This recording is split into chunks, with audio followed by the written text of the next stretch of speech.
Nasional itu majoriti kukuh dan meyakinkan. Dan politik untuk negara. Kita sedang buat perubahan ini. Sumpah saya membentuk satu pakatan. Salam sejahtera, bertemu kembali edisi khas mingguan 038. Saya Zawaz Yusof dan antara paparan menarik sepanjang minggu ini. Akta lompat parti perlu dibentang dan disokong segera di Parlimen.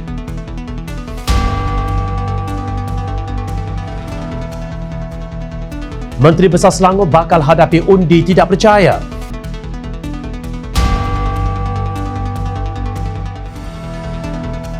Sepuluh hari kuasai Putrajaya, UMNO dapat kembali dana RM192 juta. Assalamualaikum dan salam bahagia. Pengarah Komunikasi Amanah Khalid Abdul Samad mencabar golongan ahli parlimen yang mengkhianati Pakatan Harapan PH untuk bertanding di kerusi masing-masing yang dimenangi pada pilihan raya umum ke-14 yang lalu. Tegasnya mereka terbabit menang atas tiket PH semasa bertanding pada ketika itu, tetapi kemudiannya meninggalkan blok politik tersebut sehingga kerajaan PH kehilangan majoriti tahun lalu. Menerusi ucapan di Twitter, beliau yang juga ahli Parlimen Shah Alam turut mencabar Datuk Seri Azmin Ali untuk bertanding di Gombak pada pilihan raya umum ke-15 akan datang. Manakala Tan Sri Mahyadi Mak Yassin dicabar bertanding di Pagoh. Khalid menegaskan rakyat yang memberi kemenangan kepada mereka pada 2018 sehingga membolehkan PH meraih majoriti mudah di Parlimen untuk membentuk kerajaan persekutuan tidak akan lupa golongan pengkhianat terbabit. Untuk rekod kemenangan PH 3 tahun lalu mencipta sejarah tersendiri dalam politik demokrasi negara apabila berjaya menamatkan monopoli Barisan Nasional selepas 60 tahun. Walau bagaimanapun, pentadbiran kerajaan PH hanya mampu bertahan selama 22 bulan di Putrajaya apabila 13 ahli parlimen bersatu dan 11 ahli parlimen PKR bertindak keluar dari gagasan berkenaan pada Februari tahun lalu menerusi langkah syaratan. Sementara itu, sekurang-kurangnya 30 individu yang menaungi pertubuhan bukan kerajaan NGO di seluruh negara sudah menyatakan kesediaan untuk bertanding sebagai calon bebas pada pilihan raya umum PRU ke-15. Presiden Persatuan Kemajuan India Malaysia atau PKIM, Roslan Ali, yang mendedahkan perkara itu berkata mereka yang menjawat jawatan sebagai presiden dan pengerusi NGO itu turut sepakat untuk bertanding menggunakan satu logo yang sama. Menurut kenyataan itu, mereka telah mengumpulkan calon melalui kumpulan WhatsApp Tim Bebas Malaysia di seluruh negara dan dalam waktu terdekat ini merancang berjumpa Suruhanjaya Pilihan Raya SPR untuk meminta satu logo yang akan digunakan semua calon. Katanya buat masa ini terdapat kira-kira 30 orang sudah menyatakan kesediaan bertanding sebagai calon bebas, antaranya dari Kedah, Kuala Lumpur, Pulau Pinang dan Pahang, di mana di Perak sendiri ada 18 orang. Kebanyakan mereka adalah presiden NGO.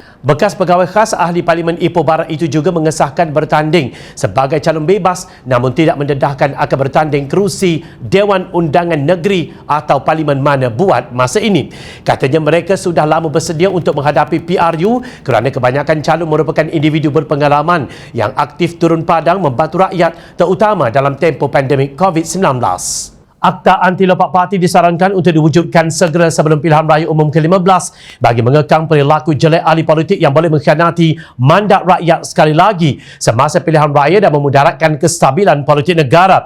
Anggota Biro Undang-Undang Kanun Amanah Ahmad Zamri As'ad Huzaimi berkata penggubalan akta anti lompat parti ini sama sekali tidak bercanggah atau bertentangan dengan perkara 10-1-C Perlembagaan Persekutuan berhubung dengan kebebasan seseorang untuk bersatuan. Rasionalnya ialah kerana undang-undang seharusnya berperanan untuk melindungi hak majoriti rakyat secara keseluruhan dan bukannya untuk mempertahankan kebebasan asasi individu atau parti politik tertentu yang mempunyai kepentingan politik sempit. Ia termasuklah menghormati mandat dan pilihan yang dibuat rakyat melalui proses pilihan raya.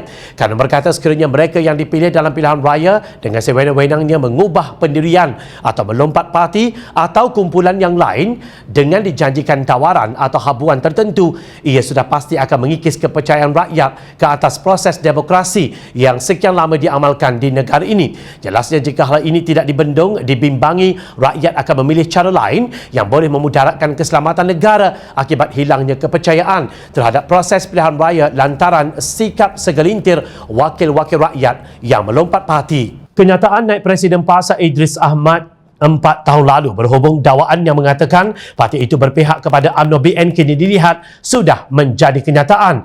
Bekas ahli Parlimen Bukit Gantang itu sekarang pun sudah dilantik sebagai Menteri di Jabatan Perdana Menteri Hal Ehwal Agama dalam barisan kabinet diterajui Datuk Seri Ismail Sabri Yaakob dari UMNO. Pada 29 Mei 2017 yang lalu, Idris kononnya menyeru kepada penyokong PAS agar tidak perlu melayan segala tomahan dan dakwaan yang dilemparkan oleh pihak yang dianggapnya musuh parti. Beliau kononnya berpesan kepada pengikut PAS agar bersabar sahaja dan melihat siapa yang akan seberang masuk Barisan Nasional serta melutut kepada UMNO selepas kalah PRU ke-14. Idris antara 3 menteri dan 5 timbalan menteri daripada PAS yang mendapat laba dalam jemaah menteri diterajui Ismail Sabri. PAS pada masa ini menyumbang 18 kerusi Dewan Rakyat untuk Kerajaan Keluarga Malaysia dijenamakan Ismail Sabri yang juga naib Presiden UMNO itu. Hanya berbaki 20 bulan sebelum terbubarnya Parlimen, Presiden PAS juga dilihat sudah mempunyai strategi untuk lonjakan parti pada pilihan raya umum ke-15. Sepanjang tempoh 17 bulan, Kerajaan Perikatan Nasional PN yang dipimpin Mahyadin Yassin, PAS dilihat mesra bersatu walaupun telah membentuk Muafakat Nasional dengan UMNO melalui pemeteraian pada 14 September 2019. Sementara itu, Ahli Majlis Pimpinan Tertinggi Parti Pribumi Bersatu Malaysia Bersatu, Datuk Muhammad Farid Muhammad Zawawi menyifatkan tindakan Perdana Menteri Datuk Ismail Sabri Yaakob mengekalkan 95% muka lama dalam barisan kabinet yang baru mengangkat sumpah pada Isnin lalu memperlihatkan Kerajaan Perikatan Nasional PN di bawah teraju Tan Sri Mahyadin Yassin sebelum ini tidak gagal dalam melawan pandemik COVID-19. Beliau kononnya berkata walaupun dilabel sebagai kabinet kitar semula, namun secara dasarnya individu yang diberikan semula mandat untuk berada dalam saf kepimpinan membuktikan mereka telah berjaya sebelum ini bagi memulihkan semula negara. Menurutnya, paling penting kabinet sekarang mendapat perkenan daripada Yang di-Pertuan Agong Al-Sultan Abdullah Al-Ayatuddin Al-Mustafa Billah Shah. Perkenan itu jelasnya memperlihatkan kepercayaan Yang di-Pertuan Agong kepada pembentukan kabinet sebagaimana yang telah dicadangkan oleh Perdana Menteri. Muhammad Farid yang juga Ketua Bahagian Bersatu Kota Baru menuduh tindakan pembangkang mempertikaikan pembentukan kabinet itu memperlihatkan mereka sudah bankrupt isu dalam menarik perhatian rakyat untuk menghentam kerajaan. Katanya lagi kononnya kabinet baru ini perlu bergerak secara pantas untuk menjayakan pelan pemulihan negara yang merangkumi aspek kesihatan dan ekonomi selepas negara berdepan pandemik COVID-19. Parti Sosialis Malaysia PSM mencadangkan agar anggota Dewan Undangan Negeri Dun Selangor menggulingkan Menteri Besar Datuk Seri Amaruddin Syahri sekiranya beliau gagal membatalkan penyahwartaan Hutan Simpan Kuala Langat Utara atau HSKLU. Dalam satu kenyataan, Ketua Biro Krisis Alam Sekitar dan Iklim PSM Dr. Darren Ong Chung Lee berkata Amaruddin tidak menghormati resolusi sebulat suara oleh Dewan Undangan Negeri Selangor pada November tahun lalu untuk melindungi hutan tersebut. Dan berkata keputusan yang dibuat pada Mei lalu dan didedahkan hanya 3 bulan kemudian menunjukkan kurangnya ketelusan, kebertanggungjawaban dan keprihatinan terhadap krisis iklim serta melanggar hak orang asli. Keputusan itu juga mempersendakan pendengaran umum mengenai masalah itu pada bulan September tahun lalu kerana bantahan yang diluahkan diabaikan demi lobi ahli perniagaan, kata Ong. Sementara itu, Ong mendesak pemimpin tertinggi Pakatan Harapan untuk menuntut agar Kerajaan Selangor menarik balik keputusan mereka. Penyahwartaan HSKLU yang dibuat Mei lalu hanya didedahkan ketika sesi soal jawab sidang Dun Selangor pada 30 Ogos lalu. Penyahwartaan itu dibuat setelah keputusan dicapai pada Majlis Mesyuarat Kerajaan Negeri MMKN ke-17 bagi tahun 2021 pada 5 Mei lepas yang disahkan oleh MMKN ke-18 pada 19 Mei membabitkan 536.7 hektar kawasan di bawah Seksyen 12 Enakmen Pemakaian Akta Perhutanan Negeri Selangor 1985. Pada bulan Mac tahun lalu, Amaruddin Syahri memaklumkan 2 syarikat telah mencadangkan untuk membangunkan kawasan hutan simpan kekal Kuala Langat Utara iaitu Titian Jutaria Sdn Bhd dan Menteri Besar Incorporated Selangor atau MBI Selangor. Dalam pada itu, Menteri Besar Selangor Datuk Seri Amaruddin Syahri telah memberi jaminan akan menangguhkan proses penyahwartaan Hutan Simpan Kuala Langat Utara atau HSKLU sehingga kerajaan negeri selesai mempertimbang dan menjelaskan kesemua isu berbangkit. Perkara tersebut dimaklumkan Pengarah Komunikasi PKR Fahmi Fazil selepas pertemuan pimpinan tertinggi bersama dengan Amaruddin dan Pengerusi Jawatan Kuasa Tetap Pelancongan Alam Sekitar dan Teknologi Hijau dan Hal Ehwal Orang Asli Negeri Selangor He Loi Siang. Dalam pertemuan itu, Biro Politik PKR telah menegaskan bahawa keputusan perlu berpegang kepada beberapa prinsip asas termasuk kepentingan penjagaan alam sekitar dan kesan penyahwartaan HSKLU terhadap masyarakat amnya yang perlu diminimalkan. Mesyuarat juga diberitahu telah membangkitkan isu cadangan pembinaan Petaling Jaya Dispersal Link atau PJD Link. Fahmi berkata Menteri Besar telah menjelaskan bahawa PJD Link merupakan cadangan semula pihak swasta bagi menggantikan projek Kinbrara Damansara Expressway atau KIDEX, iaitu sebuah projek kerajaan persekutuan.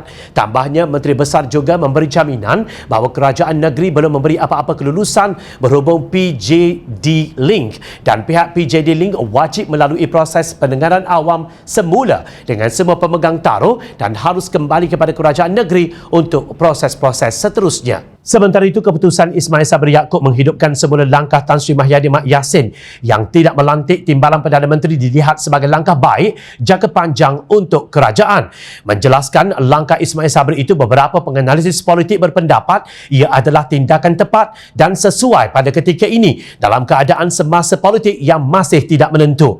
Profesor Dr. Azmi Hassan dari Universiti Teknologi Malaysia UTM berkata adalah lebih baik untuk ahli parlimen itu menangguhkan lantikan timbalan Perdana Menteri sehingga kehangatan politik reda. Beliau berpendapat Ismail Sabri mungkin belajar daripada sejarah lampau. Semasa Mahyadin menjadi Perdana Menteri, jawatan timbalan Perdana Menteri menimbulkan banyak masalah. Asalnya semasa Kerajaan Perikatan Nasional PN yang ditubuhkan, Muhyiddin tiada melantik sesiapa menjadi timbalan Perdana Menteri, sebaliknya memberikan jawatan Menteri Kanan kepada 4 ahli parlimen termasuk Ismail Sabri.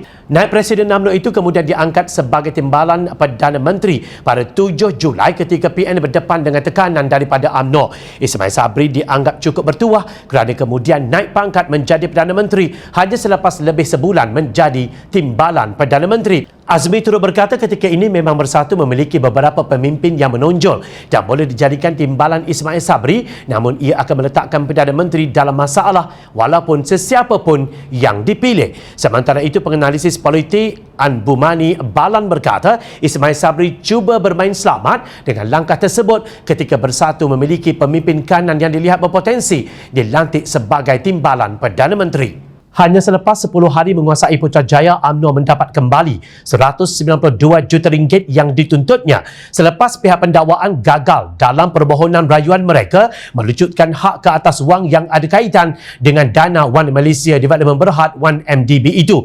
Pihak pendakwaan juga harus mengembalikan hampir RM2.5 juta yang sebelumnya dilucutkan haknya daripada UMNO Pahang dalam saman pelucutan hak berkaitan 1MDB. Ketetapan dibuat sebulat suara oleh panel 3 hakim Mahkamah Rayuan yang mendengar permohonan rayuan berkaitan dengan saman pelucutan hak pendakwaan dengan UMNO, UMNO Pahang dan beberapa entiti lain. Keputusan tersebut dibacakan Hakim Hadariyah Said Ismail. 2 hakim lain yang mendengar permohonan berkenaan ialah Abdul Karim Abdul Jalil dan Abu Bakar Jaiz. Pada 7 Februari tahun lalu, Mahkamah Tinggi Kuala Lumpur menolak saman kerajaan untuk melucut hak dana yang bernilai RM192 juta milik UMNO yang didakwa berkaitan dengan dana 1MDB. Hakim Muhammad Zaini Mazlan memutuskan pihak pendakwaan gagal membuktikan dana itu ada kaitan dengan cek yang dideposit lebih awal oleh Presiden dan mantan Perdana Menteri Najib Razak ketika itu. Keputusan Mahkamah Rayuan itu juga berkaitan dengan rayuan UMNO Pahang untuk membatalkan keputusan terdahulu Mahkamah Tinggi yang membenarkan pihak pendakwaan melucutkan hak wang yang berjumlah RM2.5 juta yang didakwa berkaitan dengan 1MDB. Panel hakim juga menolak rayuan pihak pendakwaan dalam beberapa kes lain saman melucutkan hak terhadap pelbagai entiti politik dan perniagaan. UMNO dan pelbagai entiti tersebut adalah antara 41 entiti dan individu yang disaman dengan tuntutan saman lucut hak dari SPRM untuk mendapatkan semula sejumlah RM270 juta wang yang didakwa ada kaitan dengan 1MDB. Sekian edisi khas mingguan kali ini. Teruskan bersama kami setiap hujung minggu untuk mendapatkan rangkuman mingguan berita politik tanah air. Jumpa lagi minggu depan. Assalamualaikum. Salam sejahtera. Mencari maklumat dan berita politik yang bebas, kupasan yang tepat, panas. Dapatkannya secara eksklusif hanya di Jom Channel. Komitmen kami, pentasan berita Isnin hingga Jumaat. Berbicara dan isu semasa kami garapkan secara langsung. panel-panel berkaliber dan profesional. Interaktif, pandangan anda kami raikan. Jangan lupa bersama kami di setiap hujung minggu dalam edisi khas mingguan. Jom channel, moving forward, sharing a new experience.